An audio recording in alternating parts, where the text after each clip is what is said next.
some reassembly on the 68 SS 396 Chevelle. And it's one thing to have a car apart for a long time, but it's another thing to have 5 cars apart for a long time. I have a pallet of parts for this thing at the other building, and I assumed that this was the pedal for it, so I cleaned it all up. Then when I got here, I was like, well, it's missing a bolt, so I started looking at the bolt, and it says 9.8 on it. That's what metric bolts say. So I'm like, man, something's wrong here. So I look underneath, and sure enough, the bolt pattern's wrong. This isn't the pedal. So I go digging up on the shelf, and I find the correct pedal. Anybody know what this is?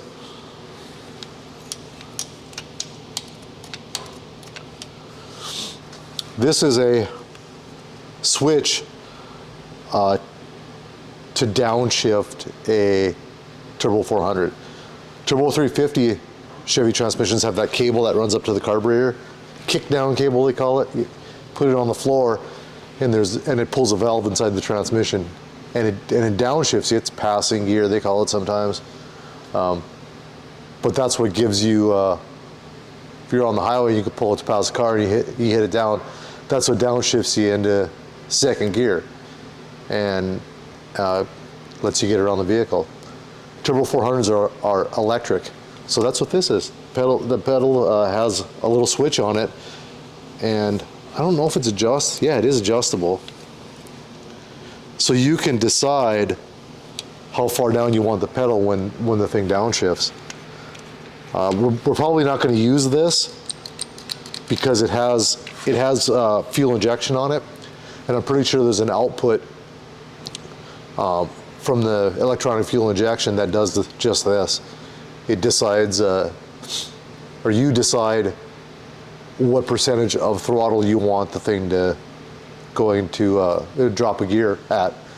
So we'll probably put it at 75% or something like that. And if he doesn't like it, we can change it from there just with a programming deal. But I'm not. I'm sure you've heard me say it 100 times. I'm not sold on this aftermarket fuel injection stuff. But that is pretty handy. It's pretty handy to not have to worry about all this original wiring, because you can see the switches. It's pretty sticky. It's 1968. I'm 1971, and I'm pretty sticky too. But yeah, I thought that was pretty neat when I saw that, so I thought we'd give you a little bit of a rundown. We're going to try to do some more video work on this thing. I have the jams sprayed. Don't ever do that. Somebody out there like, man, what are you doing? Rubbing new paint. But that's the original color. We're trying to get everything assembled enough where we can get it in a paint booth. I'll probably end up painting myself. I've painted cars before. I just, for us to, I have one of those inflatable paint booths, so we got to clear a lot of stuff out to get the paint booth blown up in here. But it's got to happen within the next couple of months, so there'll be a lot of videos on this. But for right now, we'll probably take this right off the pedal so it doesn't interfere with anything. We'll leave the bracket and everything, and we'll just store that. So that's today's Chevelle. Not a tip, but look at this. Walk around? Yeah, let's walk around the Chevelle. This is a 68 SS Chevelle, obviously automatic, as I just said. It is a 396 automatic car, 12-volt posi in it. It has Edelbrock port injection. We went this way so we could retain, because Edelbrock, they have two different ones. They have that, like the Ram style, like the more modern style with the throttle body out here. But we wanted to retain the factory looking round air filter on it. So we did that, and the engine's pretty mild, but it is a big block, so it's gonna have no problem pulling this thing around. We added air conditioning, which is proven to be the biggest obstacle that we've had. To find a car that has everything in it was pretty much impossible, and we didn't want to use aftermarket stuff. We don't like.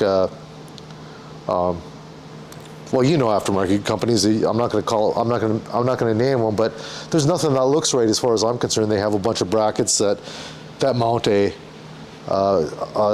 compressor that looks like it's off of a motorhome, and same with vents and whatnot. That all looks like it's off of a 70s motorhome, and that's not what we want to do. So this stuff is sort of mismatched. This box is a 72, but generally the same. The brackets I had to order, which were still available. Somebody's making, which is pretty amazing. The pulleys, those were available and not that expensive.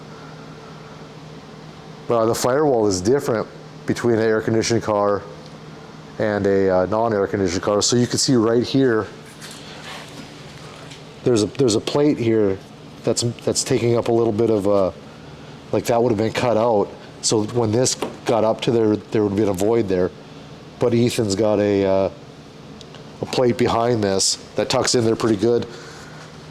Once we get this all sealed up, I don't think anybody would ever know that it wasn't an air conditioning car. The stuff on the inside also, the controls, those are, I believe those are 1970. So if you're a Chevelle purist, expert, you're gonna know that that's not all original stuff.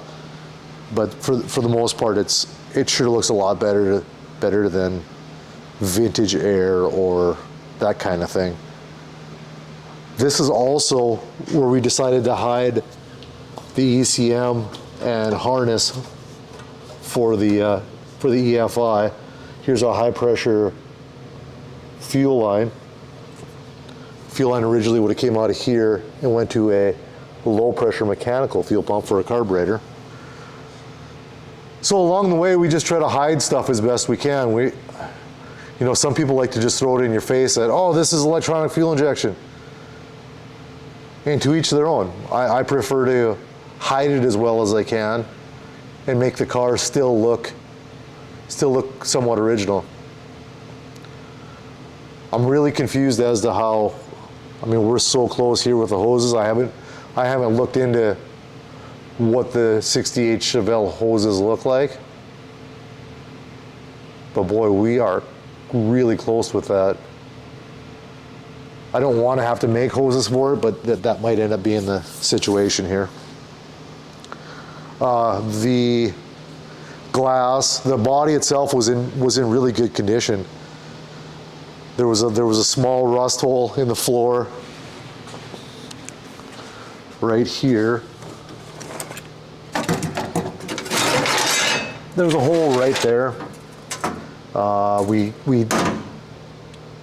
It was probably only as big as $1, but it was kind of soft all the way out to here to here to here to here. So we just ended up buying a patch panel and putting in only what we needed to. Not a 100% original, award-winning car we're going for here. This guy wants to drive it. He's owned it since high school, and he's going to give it to his grandson. And he's just in love with the car, so we're trying to get it so we can drive it. It had been backed into a ditch at one point, so the frame was sprung up a little bit. We ended up doing this frame rail was pushed up a little bit. So when we had the frame off, we got that all straightened out. And then this had been pulled on pretty hard. Must have been pulled out of the ditch at one time, so we got that looking good again. All in all, really solid car. But like I said, we'll get more videos going. I'm on a deadline now for the next. I told them first of the year the thing would be done, so we'll go at it pretty hard now. That's it for today.